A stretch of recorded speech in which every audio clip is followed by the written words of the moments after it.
Hello बच्चों, कैसे हैं आप लोग। आशा करता हूँ आप लोग अच्छे होंगे, मस्त होंगे, आपका घर परिवार दम मस्त होगा।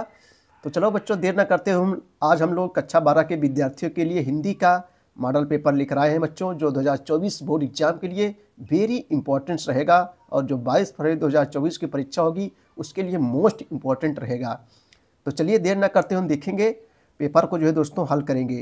देखो बच्चों, आपको ऐसे ही पेपर देखने को मिलेगा।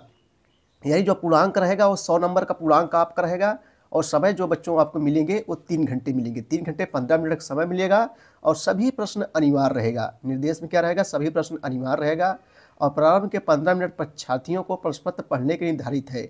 इस प्रश्न पत्र में 2 खंड रहेंगे, खंड का और खंड खा।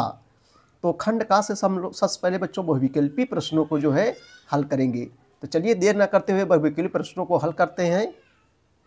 चलो बच्चों, सबसे पहले विकल्पी प्रश्नों को हल करेंगे। देखो पहला क्वेश्चन आपके सामने जा रहा है कि विधा की दृष्टि से बोलगा से गंगा क्या है। उपन्यास है कि यात्रा वृत्तांत है कि कहानी संग्रह की आत्मकथा है। तो विधा की दृष्टि से बोलगा से गंगा ये दोस्तों जो है एक कहानी संग्रह है बच्चों। क्या है, एक कहानी संग्रह है। अगला क्वेश्चन देखेंगे, क्वेश्चन नंबर प्रश्नोत्तर नंबर 1 कक्षा है कि आगे का सन्नाटा लेख किस निबंध संग्रह में संकलित है। आगे का सन्नाटा लेख जो है किस निबंध संग्रह में सम्मिलित है। तो 4 ऑप्शन दिया गया बच्चों, 1 2 3 4 कर दिया गया है। इसमें बताना सही जवाब क्या हो जाएगा। तो सही जवाब बच्चों यहाँ जो है तीसरा हो जाएगा, सब रंग और कुछ राग। सब रंग और कुछ राग, सही जवाब तीसरा हो जाएगा, खा का तीसरा हो जाएगा। ठीक है भैया। चलो बच्चों, अगला क्वेश्चन हम लोग देखेंगे। ये सब बच्चों 1-1 नंबर का रहेगा। ऐसे क्वेश्चन आएंगे आपको 1-1 नंबर देखने को मिलेंगे। देखो, हिंदी साहित्य में व्यंग के आधार स्तंभ है। हिंदी साहित्य में व्यंग के आधार स्तंभ हैं श्याम सुंदर दास, हरिशंकर परसाई, कन्हैयालाल मिश्र, प्रभाकर, राम वृक्ष, बेनीपुरी। तो सही जवाब क्या हो जाएगा, गा का तीसरा हो जाएगा, हरिशंकर परसाई। हिंदी साहित्य में व्यंग के आधार स्तंभ है, कौन है, हरिशंकर परसाई जी हैं।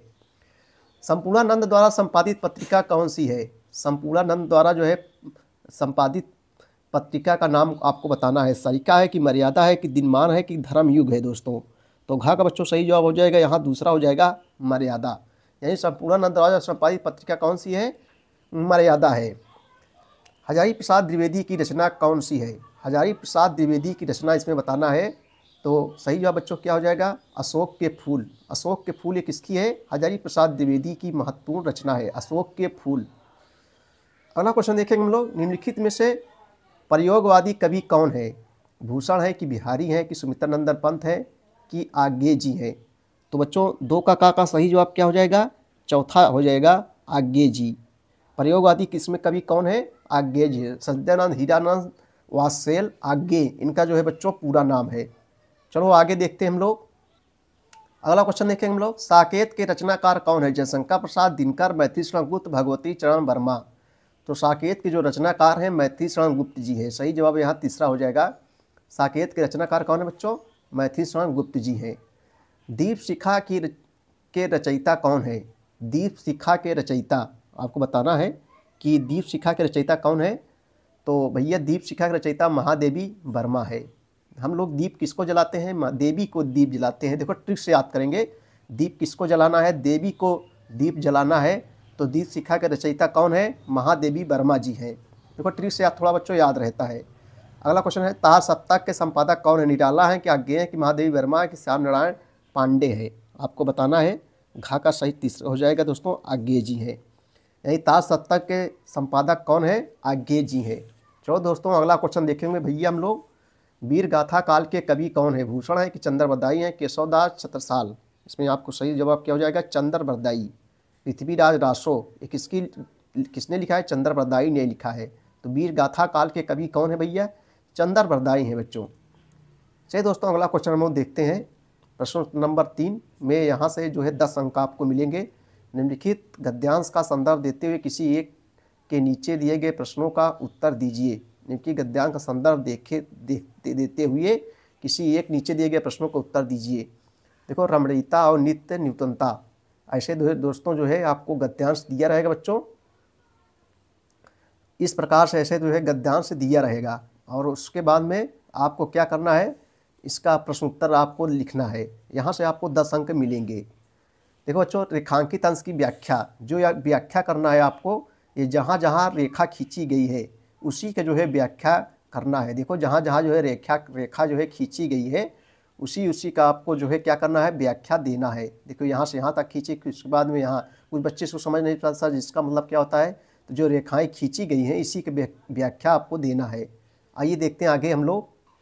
देखो दोस्तों, क्वेश्चन अब दिया गया है। पहला क्वेश्चन आपके सामने जा रहा है कि उपयुक्त गद्यांश के पाठ का शीर्षक और लेखक का नाम लिखिए। तो हमारे बच्चे जो है इसको गद्यांश को भी पढ़े, तो अब हम लोग उपयुक्त गद्यांश के पाठ का शीर्षक और लेखक का नाम बताना है। तो देखो पहले का उत्तर हो जाएगा। देखो, प्रस्तुत गद्यांश के लेखक प्रो जी सुंदर रेड्डी हैं।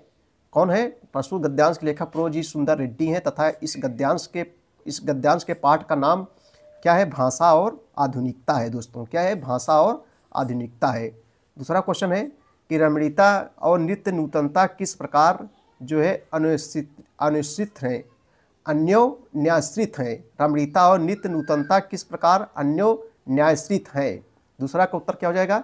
देखो बच्चों, दूसरा का उत्तर ये हो जाएगा नंबर 2, रमणीयता और नित्य नूतनता एक ही सिक्के के दो पहलू की तरह जो है एक दूसरे पर क्या है?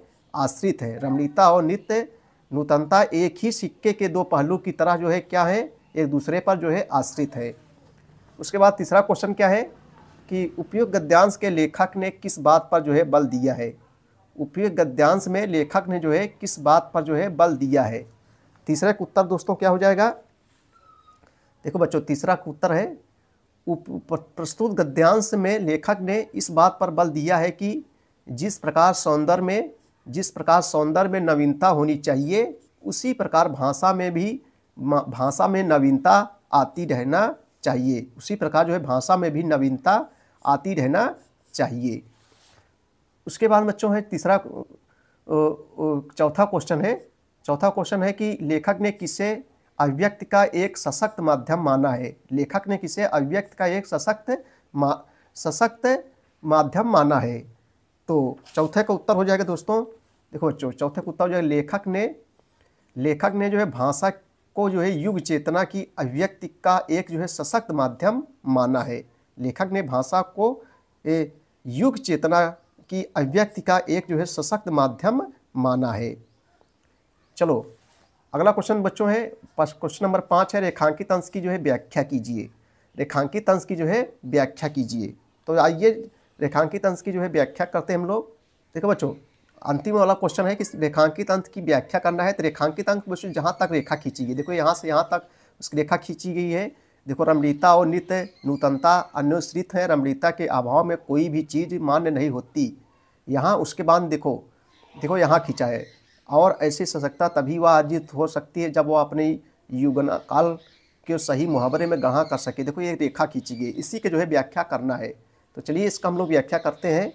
रेखांकित अंश की व्याख्या, देखो हेड डाल लेंगे हम लोग, रेखांकित अंश की व्याख्या। देखो बच्चों, लेखक का कहना है कि भाषा की नवीनता ही उसकी सुंदरता और रमणीयता को प्रकाशित करता है। लेखक का कहना है कि भाषा की नवीनता ही उसकी सुंदरता और रमणीयता को प्रकाशित करता है। जो वस्तु रमणीय होगी वह जो है नवीन भी होगी, और जो नवीन होगी उसमें रमणीयता भी जो है होती रहेगी, उसमें रमणीयता भी होती रहेगी। इस प्रकार नवीनता और रमणीयता एक दूसरे पर जो है आश्रित हैं। इस प्रकार नवीनता और रमणीयता एक दूसरे पर आश्रित हैं अथवा एक ही सिक्के के जो है दो पहलू हैं। बिना रमणीयता के कोई भी वस्तु महत्वपूर्ण नहीं हो सकती। उसको जो है बच्चों मौलिकता की जो है मान्यता भी नहीं मिल सकती है। भाषा के महत्व पर प्रकाश डालते हुए रेड्डी जी ने कहा है कि भाषा जो है अभिव्यक्ति का एक सशक्त माध्यम है। ऐसी सशक्तता तभी प्राप्त हो सकती है जब हम मुहावरों का जो है युगानुकूल प्रयोग करें। मुहावरों का प्रयोग सामाजिक सुबोधता के लिए आवश्यक है। सामाजिक सुबोधता के लिए क्या है दोस्तों, जो है आवश्यक है। आगे बच्चों देखिए अथवा लग रहा है, चाहे एक करना है दूसरों, चाहे उसको कीजिए चाहे इसको कीजिए, मैं या नहीं जब मानता हूँ चाहे इसको कीजिए, दो में से एक दोस्तों करना है। उसके बाद में देखो इसमें भी वही चीज़ें हैं, दो में से एक दोस्तों करना है, ठीक है। अब देखो प्रश्न नंबर 4 देखेंगे। प्रश्न नंबर 4 में कितने अंक का क्वेश्चन रहेगा? 10 अंकों का क्वेश्चन रहेगा बच्चों। पद्यांशों पर, अभी गद्यांश देखा आप लोगों ने, आप पद्यांशों पर आधारित निम्नलिखित प्रश्नों के उत्तर दीजिए। देखो पद्यांश दिया है, दुख की पिछली रजनी, बीच विकसता दुख का नवल प्रभात है। यहाँ भी रेखांकित अंश की व्याख्या जहाँ तक रेखा खींचा गया है उसी के बच्चों जो है व्याख्या करना है, पूरा का नहीं करना है, ठीक है। देखो ऊपरी पद्यांश के कवि एवं कविता का नाम लिखिए। श्रद्धा किसके हताश मन को प्रेरणा दे रही है, इस गद्यांश में किस प्रसंग का वर्णन है, एक पर्दा या नशीना, ठीक है। अथवा कर देगा, दो में से जहाँ भी अथवा लग जाए बच्चों एक करना है, ठीक है। जहाँ भी अरे वर्ष के हर्ष, ये सब वेरी इंपॉर्टेंस है 2024 बोर्ड एग्जाम के लिए, वेरी इंपॉर्टेंस है। अरे हर्ष के हर्ष बरस बरस रसधार पर ले चल तू मुझको, यहाँ दिखा मुझको भी निजे, ठीक है। क्वेश्चन करना है, ऊपरी पद्यांश का संदर्भ लिखिए, ऊपरी पद्यांश का प्रसंग लिखिए, कवि ने बादलों को क्या प्रार्थना की है। उसके बाद प्रश्नोत्तर नंबर 5 में क्या रहेगा दोस्तों, निम्नलिखित में किसी एक लेखक का जीवन परिचय देते हुए उनकी कृतियों का उल्लेख कीजिए। पंडित दीनदयाल उपाध्याय, कन्हैयालाल मिश्र प्रभाकर, ये दोस्तों लगातार कई वर्षों से परीक्षाओं में पूछे जा रहे हैं। वासुदेव शरण अग्रवाल, वेरी इंपॉर्टेंस, ये जो है 2024 में वेरी इंपॉर्टेंस रहेगा दोनों दोस्तों। वासुदेव शरण अग्रवाल लगातार 12 वर्षों से लगातार पूछा जा रहा है वासुदेव शरण अग्रवाल, तो इसको बच्चों यहाँ 5 नंबर आपको तैयार कर लीजिए। उसके बाद देखो इसमें से भी एक करना है। कुछ बच्चे होते हैं ये दोनों में से का और खा में दोनों में से एक करते हैं, लेकिन बच्चों नहीं, गलत बात है। एक इसमें से करना है, और देखो इसमें लेखक का जीवन परिचय, इसमें कवि का जीवन परिचय है, और कितने शब्दों में, 80 शब्दों में आपको जो है देना है। आप देखते रहिए हम कितने शब्दों में लिखते हैं, 80 शब्दों में यहाँ भी लिखना है। सूर्यकांत त्रिपाठी ने अलाप, भारतेंद्र हरिश्चंद्र, जयशंकर प्रसाद, ये वेरी इंपॉर्टेंस है, ये कवि जीवन परिचय, यहाँ भी आपको 5 नंबर मिलेंगे। उसके बाद प्रश्न 6 में जो है 6 नंबर, कहानी कला की दृष्टि से पंचलाइट अथवा बहादुर कहानी समीक्षा कीजिए। 80 शब्दों में लिखना है। कर्मनाशा की हार कहानी प्रमुख पात्र का चित्रण कीजिए, ठीक है भैया, यहाँ 5 अंक आपको मिलेंगे। उसके बाद में है 7 नंबर में, स्वपठित खंडकाव्य के आधार पर निम्नलिखित प्रश्नों में से किसी एक प्रश्न का संक्षिप्त उत्तर दीजिए। स्वपठित मतलब जो आपके यहाँ पढ़ाया जाता है। देखो कुछ बच्चे के यहाँ जो है रसमरथी चलता है, तो कुछ के यहाँ जो है अगर पूजा चलता है, कुछ के यहाँ मुक्तिबोध खंडकाव्य पढ़ाया जाता है, और देखो प्रयागराज में आलोक वृत्त खंडकाव्य पढ़ाया जाता है। तो आलोक वृत्त जहाँ भी अथवा लग जाए बच्चों, एक क्वेश्चन आपको करना है, 2 में से एक करना है आपको, ठीक है। अब देखो खंड खा से, देखो खंड खा से यहाँ से 7 नंबर मिलेगा। निम्नलिखित संस्कृत गद्यांश का संदर्भ सहित हिंदी में अनुवाद कीजिए। संस्कृत में गद्यांश दिया रहेगा और इसका जो है हिंदी में अनुवाद करना है। जैसे संस्कृत साहित्य से आदि कवि वाल्मीकि, महर्षि व्यासा जो है कवि कुलगुरु कालिदासा, अन्य चा भास भारवी भवभूत्योदयो महाकाव्या। तो ये आप बच्चों देख लेंगे, बहुत कठिन नहीं, आप अपने मन से जो है लिख सकते हैं, एक बार पढ़िए, पूरा जो है कंप्लीट हो जाएगा। चलो आगे देखते हैं हम लोग। देखो दोस्तों अथवा रहेगा बच्चों, चाहे एक में करना है, ज़्यादा अयम 2 में से एक करना है। उसके बाद देखो खा रहेगा, निम्नलिखित श्लोकों में से संदर्भ सहित अनुवाद कीजिए। श्लोकों का हिंदी में संदर्भ सहित अनुवाद कीजिए। 7 नंबर है आपको यहाँ से मिलेगा। कितने बच्चों मिलेगा? 7 नंबर मिलेगा। अब देखो जहाँ भी अथवा लग जाए 2 में से एक करना है। उसके बाद 9 नंबर में क्या रहेगा, निम्नलिखित में से किन्हीं 2 का जो है संस्कृत में उत्तर दीजिए। 2 का संस्कृत में उत्तर दीजिए, 1 2। जैसे का सर्वज्ञा भवति पुंडरीक कदा विकसिति। आइए इसका दोनों का उत्तर देखेंगे। 2 नंबर का रहेगा, 4 नंबर का। 9 का है बच्चों, का सर्वज्ञा भवति पुंडरीक कदा विकसित। सबसे पहले हम देखिए इसको देखेंगे, का सर्वज्ञा भवति, इसका उत्तर क्या होगा? 9 का उत्तर हो जाएगा आत्मनः दर्शनेन नरः सर्वज्ञः भवति। आत्मनः दर्शनेन नरः सर्वज्ञः भवति।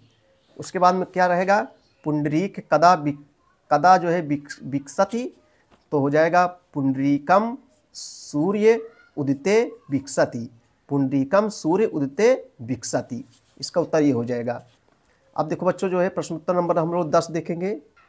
10 में 10 का क्या रहेगा, वीर रस अथवा करुण रस की जो है परिभाषा उदाहरण सहित लिखिए। जो है देखो 2 नंबर आपको मिलेगा। जैसे वीर रस जहाँ वीरता संबंधी वर्णन किया जाए, जैसे इसका उदाहरण क्या हो जाए, जैसे खूब लड़ी मर्दानी वहाँ तो झांसी वाली रानी थी, चमक उठी 57 की वह तलवार पुरानी थी, खूब लड़ी मर्दानी वहाँ तो झांसी वाली रानी थी। तो यहाँ जो है वीरता का वर्णन किया गया, वीर रस होगा।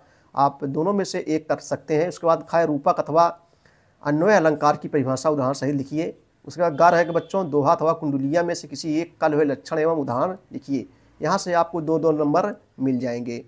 उसके बाद प्रश्न नंबर 11 है, निम्नलिखित में किसी एक पर जो है निबंध लिखिए। निबंध बहुत सरल होता है, आप अपने मन से लिखिए, पूरा अंक बच्चों जो है मिलेंगे। जैसे भारत में भ्रष्टाचार, ये बहुत इंपॉर्टेंस है। आतंकवाद की समस्या, प्रदूषण की समस्या, ये तीनों वेरी इंपॉर्टेंस है बच्चों। इसको तैयार कर लीजिए, तीनों में से एक आएगा। आप देख रहे हो भ्रष्टाचार इस समय बहुत फैला है, हर एक विभागों में भ्रष्टाचार है। आतंकवाद भी आप देख रहे हैं, आतंकवाद की भी बहुत समस्या है। प्रदूषण भी बहुत तेज़ी से दोस्तों फैल रहा है। सब अपने मन से आप बच्चों लिख सकते हैं, आपको पूरा नंबर 9 नंबर आपको मिलेगा। पूरा अपने मन से लिखेंगे, जितने शब्दों पूरा जो है लिखना है, ठीक है। अब देखो 12 का देखो 12 का पहला देखेंगे जो है मोनस्वरा संधि है कि इसमें क्या सही जवाब हो जाएगा दोस्तों, द गृहम धन गच्छति, यहाँ सही जवाब दा हो जाएगा। उसके बाद में पौधन अकाह की संधि विच्छेद क्या हो जाएगा, पौधन अका की संधि विच्छेद क्या हो जाएगा दोस्तों, पावका हो जाएगा। ये आयादी संधि है बच्चों, पौधन अका बराबर क्या हो जाएगा, पावका। ये कौन संधि है, इसमें आयादी संधि है। देखो एक नंबर के यहाँ 1 नंबर आपको मिल जाएगा। उसके बाद में हरिधन चरिति की संधि है, तो हरीश हरिधन चरति बराबर क्या हो जाएगा, हरीश चरति। यहाँ सही जवाब जो है बा हो जाएगा। उसके बाद खा है, निम्नलिखित में से किसी एक का विग्रह करके समास का नाम लिखिए। महाजना विद्याधनम प्रतिदिनम दिन दिनम प्रतिदिनम दिन दिनम। ये बच्चों इसमें जो है अव्ययी भाव समास है। दिन दिनम बराबर प्रतिदिनम, इसमें अव्ययी भाव समास है। इसमें एक करना है, 2 नंबर आपको मिल जाएगा। उसके बाद में प्रश्न नंबर 13 है कि आकस्मिक अवकाश है तो अपने प्रधानाचार्य को एक पत्र लिखिए। 8 नंबर यहाँ से मिल जाएगा सरले में। एक बार आप लोग कैसे लिखा जाता है बच्चों, आज आइए आपको बताते हैं। अथवा चाहे इसको कीजिए और चाहे इसको कीजिए, विद्यालय में खेल कूद की सामग्री की ओर ध्यान दिलाते हुए प्रधानाचार्य को पत्र लिखिए। या आकस्मिक अवकाश हेतु, आकस्मिक मतलब एकाएक कोई घटना हो जाए तो अवकाश हेतु अपने प्रधानाचार्य को एक पत्र लिखिए। यहाँ से जो है बच्चों आपको 8 नंबर मिलेगा। तो चलिए इसको देख लेते हैं उत्तर। आकस्मिक अवकाश हेतु अपने प्रधानाचार्य को एक पत्र लिखिए। सबसे पहले बच्चों हम लोग क्या लिखेंगे, देखो आइए देखो कैसे लिखते हैं हम लोग जो है प्रार्थना पत्र हिंदी में। देखो सेवा में सबसे बच्चों हम लोग लिखेंगे सेवा में, उसके बाद कामा करेंगे, थोड़ा छोड़ देंगे। उसके बाद श्रीमान प्रधानाचार्य जी केपी इंटर कॉलेज प्रयागराज। आप कोई भी इंटर कॉलेज सकते हैं, अपने विद्यालय के इंटर कॉलेज सकते हैं। हम यहाँ बच्चों से लिखे हैं प्रयागराज में केपी इंटर कॉलेज, इसलिए हम लोग केपी इंटर कॉलेज लिख दिए। सेवा में डैश करके थोड़ा छोड़ेंगे, श्रीमान प्रधानाचार्य जी केपी इंटर कॉलेज प्रयागराज या बुलंदशहर, आपका कुछ जो भी है आप लिख सकते हैं। उसके बाद में थोड़ा छोड़ेंगे, उसके बाद लिखेंगे बच्चों महोदय। उसके बाद कामा करेंगे। सबने निवेदन है कि, महोदय सबने निवेदन है कि आज जो है कॉलेज जो है आते समय मेडिकल चौराहे पर जो है मेरी साइकिल स्कूटर जो है भिड़ गई और मेरे दोनों पैरों और सिर पर जो है चोट लग गई है।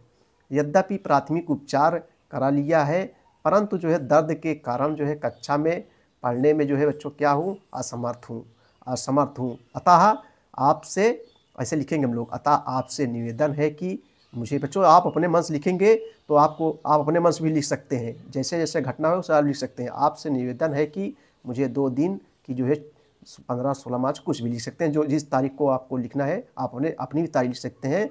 15 मार्च और 16 मार्च को जो है आकस्मिक यानी एकाएक अवकाश प्रदान करने की महान कृपा करे।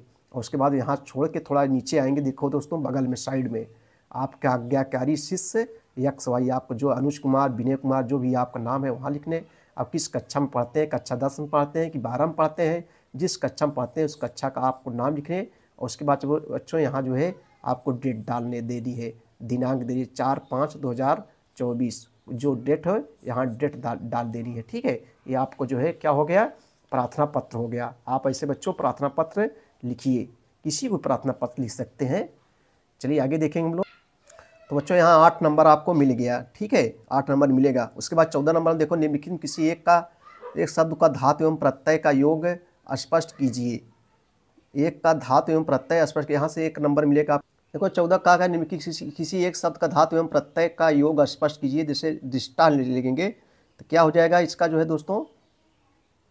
देखो दोस्तों ऐसे बताना है किसी एक शब्द का धातु एवं प्रत्यय। देखो धातु हो गया दृश्य धातु हो जाएगा, प्रत्यय हो जाएगा कता प्रत्यय हो जाएगा, ठीक है। धातु यहाँ ये हो जाएगा, प्रत्यय ये हो जाएगा। इसमें 1 करना है, 1 नंबर मिलेगा। निम्नलिखित में किसी एक शब्द का प्रत्यय लिखिए। रूपवान धीमती पूजिता, पूज्यत में कत्वा प्रत्यय है, ठीक है, कत्वा प्रत्यय है। इसमें जो है वातु प्रत्यय है। अखा वाले देखेंगे दोस्तों, रेखांकित पदों में से किसी एक पद में प्रयुक्त विभक्ति तथा उसे संबंधित नियम का उल्लेख कीजिए। 2 नंबर यहाँ से आपको मिलेगा, जैसे है ग्रामम परिता वृक्षा संति। आइए इसका जो है हम लोग देखेंगे, पद में विभक्ति और उससे संबंधित नियम। देखो बच्चों, इसमें द्वितीय विभक्ति है। द्वितीय विभक्ति है अविता परिता समया निकषा हा प्रतियोगे अपि। इसका उत्तर ये हो जाएगा। तो बच्चों ये जो कंप्लीट हो गया आप जो है मॉडल पेपर। वीडियो देखने के बहुत बहुत धन्यवाद। Thank you so much. जय हिंद, जय भारत।